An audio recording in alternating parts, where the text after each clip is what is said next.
Oke, Mbak Fani, jadi mungkin boleh ceritakan kronologisnya nih, mungkin kejadian dugaan KDRT yang dialami Mbak Fani sendiri nih. Kapan sih mungkin?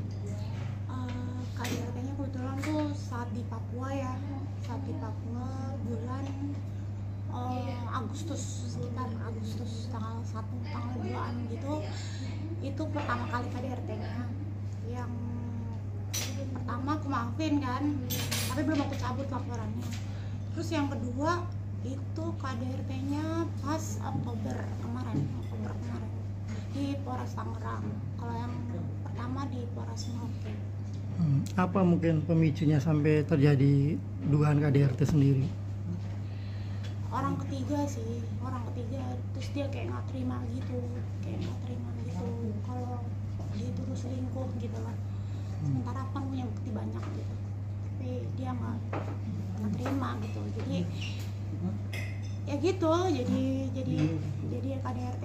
Kalau KDRT sekali kan itu kan bisa salah paham ya, tapi kalau 2 kali kan nggak bisa salah paham. Maksudnya ya emang kasar kayak gitu. Selama kenal Lijaya tuh dia kasar gitu, kasar sama aku. Bagian mana aja mungkin yang luka-luka parah?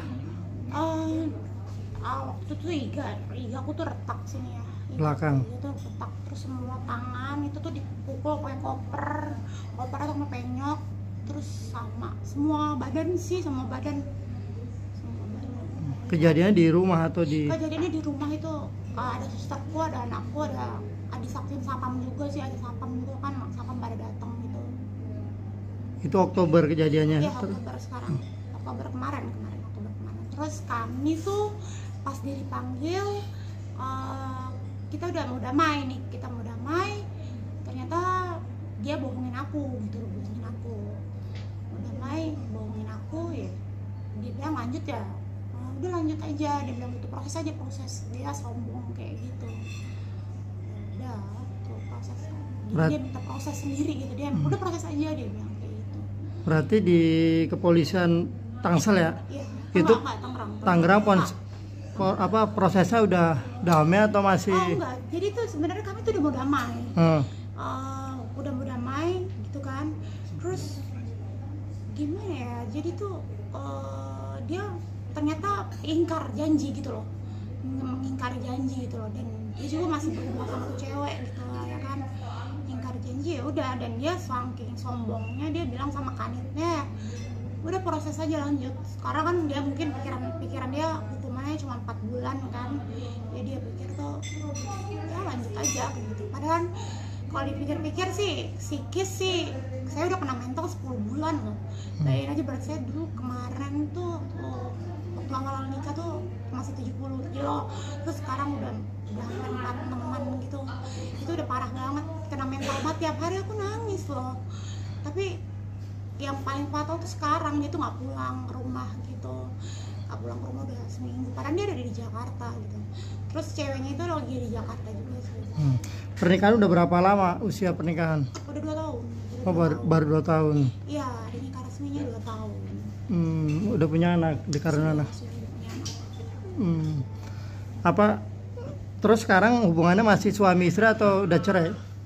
Masih suami istri. Nah, terakhir yang lucunya tuh aku diblok sama dia di handphoneku, diblok sama dia.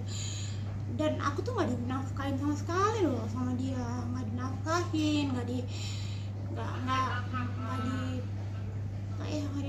Terus kalau minta nafkah tuh udah kayak pengemis kayak gitu aja. Terus udah kayak orang bodoh banget aku tuh, bener deh, udah kayak orang tolol banget gitu.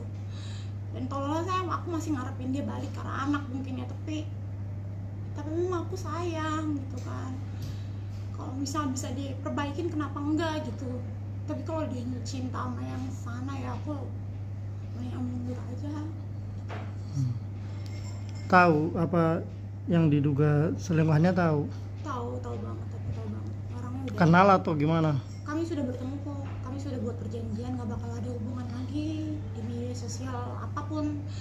Tapi ternyata mereka berdua malah pakai akun WhatsApp aku dihack sama suamiku. Jadi akun WhatsApp bisnisku dihack, dia jadi adminnya, terus dia jadi pakai WhatsAppku buat hubungin cewek. Jadi seolah-olah kan kayaknya aku yang chat ya, pakai script gitu loh. Gitu. Awalnya bisa kenal sama si perempuan itu gimana mungkin? Oh dia dikenalin sama temennya, Oh, dicomblangin. Iya dikenalin sama temennya. Dulu kan dia ngakunya duda gitu. Terus kenapa nggak gugat cerai aja kalau misalkan apa psikisnya nggak kuat apa kata? Aku kalau buat psikis emang udah nggak kuat banget ya. Cuma gimana ya mas ya, aku tuh prinsip aku tuh nikah kan cuma sekali ya. Walaupun background aku tuh jelek dulunya gitu. Ya aku nikah sekali ya, aku maunya sekali aja gitu. Udah nggak mau, aku tuh ya capek. Bandel tuh aku udah capek mas gitu. Udah capek, udah nggak kuat buat gimana ya, udah nggak mau gitu loh, capek cari-cari lagi gitu. Sekarang aku tuh sayang, yang bener-bener sayang sama suami aku, cuma ya suami aku nggak berubah-berubah gitu loh. Tak hubungin lagi kayak tuh nggak kapok-kapok gitu loh. Dia berdua tuh nggak kapok-kapok gitu, nggak kapok-kapok soal nantangin terus gitu.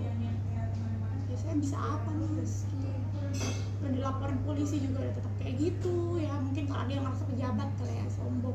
Jadi ya saya bisa apa sih mas, kayak gitu saya. Terus nggak dinafkahin, sekarang nyari ini sendiri, nafkah sendiri. Ya nyari nafkah sendiri aja sih sekarang. Ya paling dia ngasih susu aja sama misalkan anak aku minta apa gitu lewat suster, karena kan aku di blok ya sama dia ya. Ya pokoknya dia nggak minta tuh kayak pengemis gitu loh, minta tuh kayak pengemis gitu. Padahal tuh aku kan istri sahnya dia ya. Kok kayak begini gitu loh. Aku juga bingung. Dulu tuh hubungan kami nggak kayak gini gitu loh. Semenjak kenal tuh cewek tuh nggak tahu berubah aneh aja, drastis. Apa karena nggak tahu ya kan aku sama dia beda hampir 20 tahun ya. Tapi ya mungkin dia sama cewek itu cocok kali kan, karena kan dia nggak beda jauh kan, yang satu kan 45, yang satu kan 51 ya. Jadi ya mungkin lebih nyambung kali daripada sama saya. Tapi saya rasa sih itu alasan dia aja merasa nggak cocok sama saya. Buktinya saya lama kok sama dia gitu, kita berhubungan sampai 6 tahun. 6 tahun itu kan waktu nggak sedikit. Kenapa nggak cocoknya bilang sekarang gitu, selama ada wanita itu gitu. Dulu pas nikahin Mbak, dia apa? Duda apa pejaka sih dulu? Dulu ngakunya duda, tapi ternyata ada istrinya meninggal. Meninggal kapan? Sebelum nikah sama Mbak pas udah nikah? Ternyata sudah menikah, udah nikah sih di Sidonnya. Pas sudah selesai itu ya kami nikah resmi gitu. Kita resmi baru 2 tahun ini kami resmi gitu. Dan kita nikah sendiri.